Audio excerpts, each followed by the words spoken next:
Hello there guys.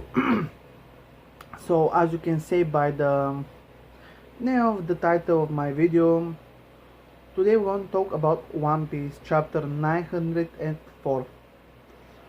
Now I don't want to talk on about the chapter itself, but also put some theories of mine about the chapter. So let's start.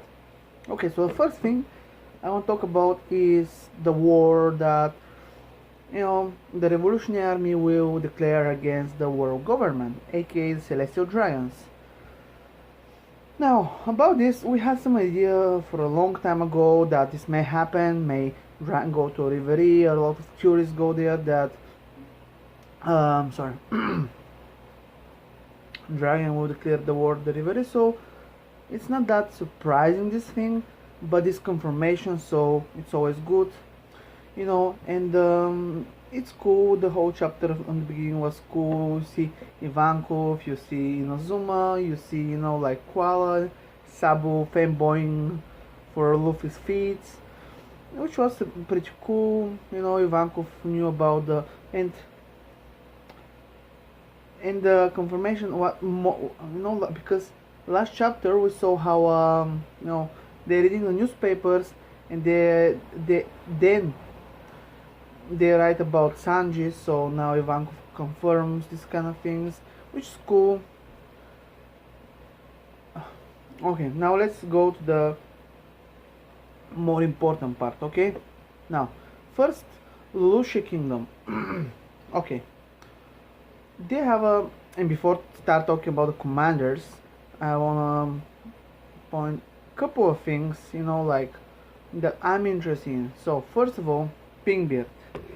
Now, Pinkbeard, maybe settled by people like comedic character or anything, but it's actually interesting, and I'll tell you why. First, because his bounty is 52 million,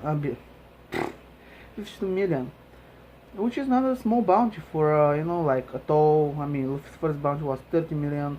We see, of course, other characters with higher bounties, like that guy, Dango Black, or how it has his name, who imposted Luffy. It's not something big, but combining with other things. Obviously, the Blackbeard was who gave the Pinkbeard his name.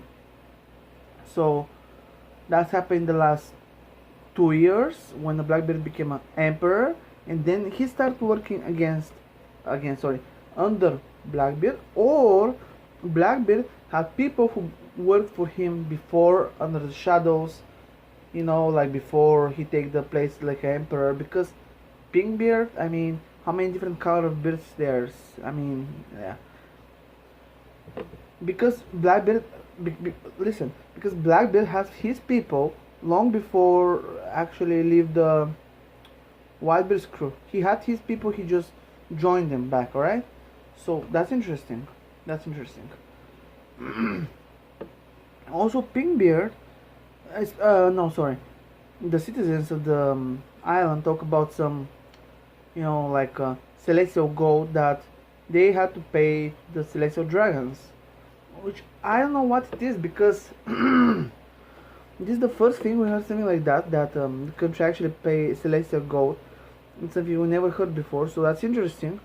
And obviously Pinkbeard knew what the celestial gold is, because their king is part of the the 20 countries who are allowed to live in and stuff. Then why his people paying, if he's like one of the countries that actually create the world government, why they pay to the Celestial Dragons? Or why? I mean, what's the reason? What can be the reason they pay for the Celestial Dragons? Is all kingdoms like Arabasta or Dressrosa, do they also pay in this? I don't know. That's interesting. That's very interesting. Okay, next thing. Next thing, the commanders. I mean, this is obviously the most important part of the chapter, but is it? I'll talk about it later.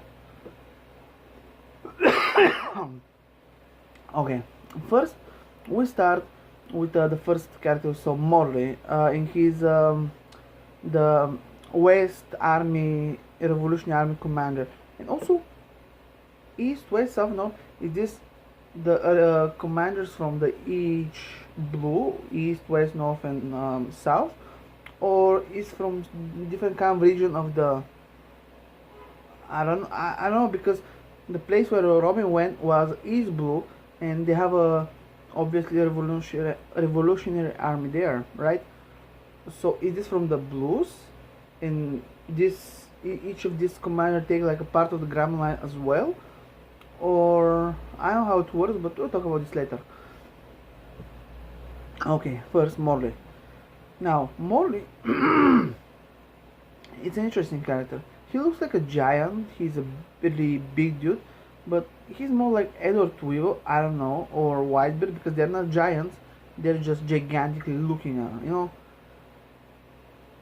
I don't know. Maybe he's a giant, maybe he's not, because that guy said he's never seen a giant, and he mentioned that they live in the ground.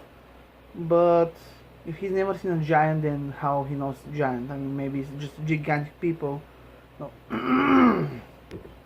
Anyway, and the thing is, his powers, what they are, I mean, they're very interesting, because it looks like he can manipulate the earth around him, similar to Senor Pink, but instead of mixed with earth itself, he's more like control it around it. Like, I don't know what it is, but it's interesting because he can manipulate earth. It's something like if Senor Pink and Pika mix their power. I don't know, but it's really cool. It's really cool power. I like it. I like his attitude. He's obviously has something Okama in him, which is pretty cool. You know, maybe he's being from the Ivankov Island. I don't know. You know, maybe everything's possible. I mean, this One Piece. Okay, next one I want to talk about is Karasu. Okay, that's interesting because I've actually seen Karasu before. You know, when in the end of Dressrosa, where Sabo, you know, riding these crows and stuff. It's interesting. It's very interesting because you cannot say if he's a human or not, or mink or whatever he is, because he wearing this crow mask. I don't know. And from the chapter, it looks like he turns his body into crows, or maybe it's like an illusion or create crows. I don't know. It's very tricky. This one's very tricky because you cannot say if he actually create crows, turn his body into a crows, or just control crows around him that already exist. You know, look for example, Sir Crocodile. He can turn. I mean, usually every person, Logia type, can turn their body into the element or so. But this is living animals. It's not like so I held out. It's like I don't know, Logia.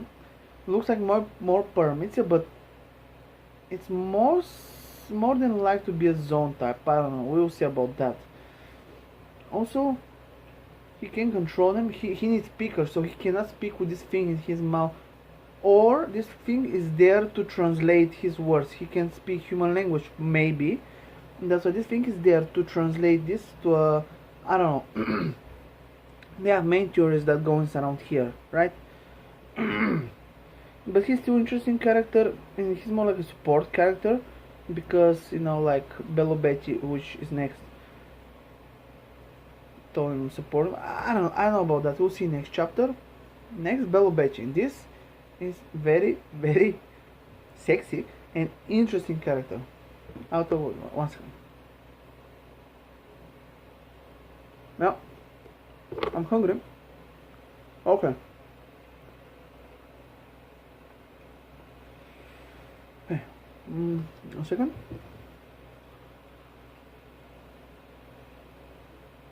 Oh, beer is a good thing.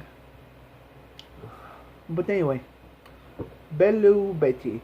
Ooh, this amazing character, which is naked. I love that. But her powers are OP. I know a lot of people saying that, but I'll tell you why they're even more OP than you actually think.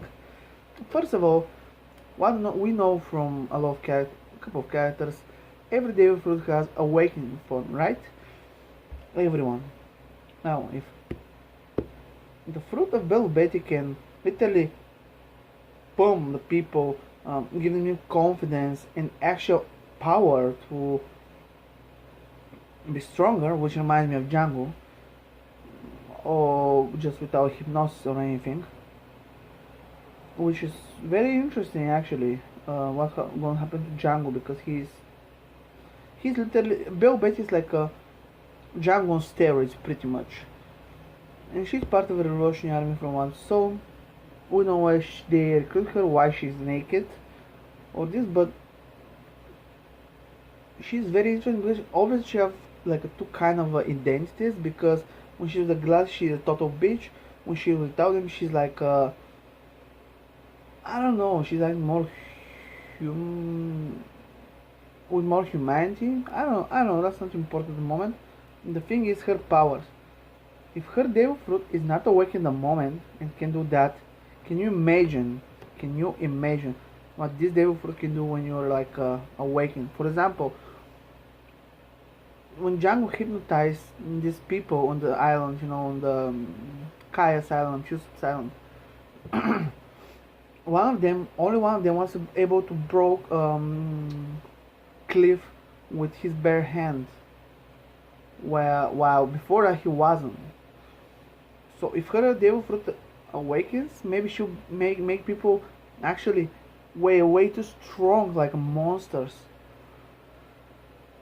Maybe that's why she's a commander. I mean, you cannot become a commander like Ivanko for Sabu's level just by being Django. I mean, sorry, but it's true. Sorry, because I have like 2 minutes left. So, last but not least, the most interesting character to me at least, this is Lindbergh. And this is why. A lot of people don't think about this possibility, but think about it. This guy have ice-based weapon, right? He's obviously a technician or a mechanic or some kind of, or just a scientist. We don't know yet, but he's a scientist probably. Which is the other scientist we do know? Dr. Vegapunk, that's right. And from what we saw, Dr. Vegapunk can put Kizaru's laser into a weapon, right? Into Pacifista. Now, I know what a lot of people say that's a bullshit, but this new weapon of Lindbergh use ice and cannot be connected to Kuzan. And I'll tell you why. Because from what you know, Kuzan is not a fleet admiral anymore, right? Kuzan technically worked for Blackbeard, but do anybody actually believe he's going to work for Blackbeard and stuff? I don't think so. So what if he's actually like a secret agent or something of the Revolutionary Army or something like that? If he's connected in some way with the Revolutionary Army, and this guy Lindbergh is actually used to work for Vegapunk and all the technology to put these things. Now I don't know, but it's a new invention, and Kuzan is not in the Navy for like not too long, so maybe they're connected. Plus, there's one more theory. You see the small glasses Lindbergh wearing?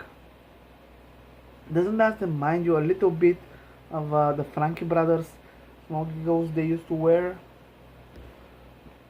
What if he's connected somehow? I mean, because these giggles, we know Frankie's backstory, right?